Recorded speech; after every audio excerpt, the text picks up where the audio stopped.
Et moi, j'ai envie de poser une question, au fond. Est-ce que vraiment, au débat argumenté, aujourd'hui, nous préférons le buzz, le clash?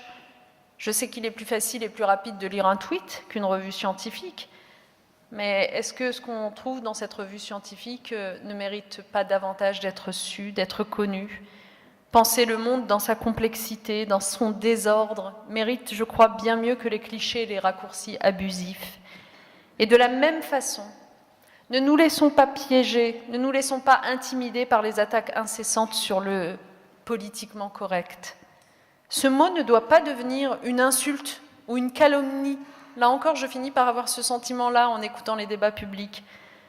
Le sens du politiquement correct, loin des outrances populistes, c'est chez Foucault que nous le trouvons, quand il déclare, je cite, « Une pensée politique ne peut être politiquement correcte que si elle est scientifiquement rigoureuse. » Vous voyez, devant ceux qui brandissent la bien-pensance et le politiquement correct comme des tyrannies, qui se proclament rebelles ou anti-système sur des plateaux de télévision, nous devons revenir, nous, constamment à la précision, à la rigueur, à l'exigence, et surtout sortir des postures.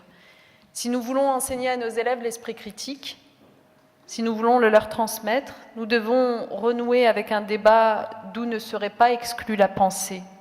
Nous devons porter des discours qui refusent à la fois la tentation de l'euphémisme et l'outrance de l'hyperbole, et nous efforcer d'être justes dans le choix des mots comme dans les arguments avancés.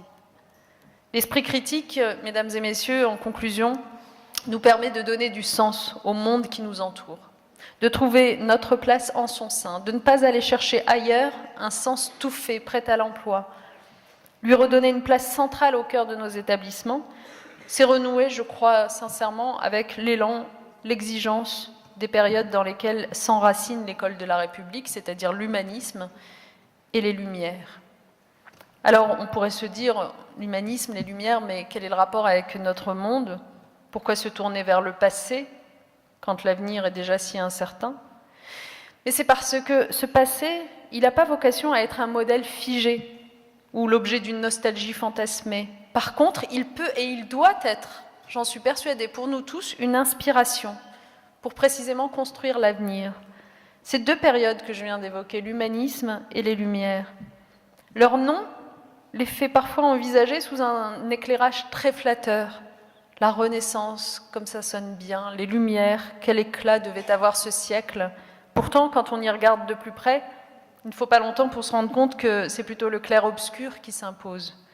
La naissance de l'humanisme s'est faite dans une période de troubles, de bouleversements profonds, de guerres civiles en Italie, en France, des crises financières déjà, politiques, sociales aussi. Quant aux Lumières, leur clarté ne doit pas dissimuler les guerres, les intolérances, les persécutions, la souffrance et la violence qui ravageait l'Europe. Ce que nous dit ce clair-obscur, c'est qu'une époque troublée, critique, n'est pas forcément vouée à la régression, que les tensions actuelles que l'on connaît ne sont pas une fatalité, et les actions que nous allons avoir le plaisir dans un instant de récompenser, vous allez le voir, en sont la preuve. Dans les troubles de notre époque, précisément, nous devons garder un esprit lucide, critique, en liant constamment la pensée à l'action et l'action à la pensée. Et c'est cela que nous devons apprendre à nos élèves pour qu'ils ne subissent pas le monde qui les entoure, mais qu'ils en deviennent des acteurs engagés, des citoyens déterminés. Merci à vous tous.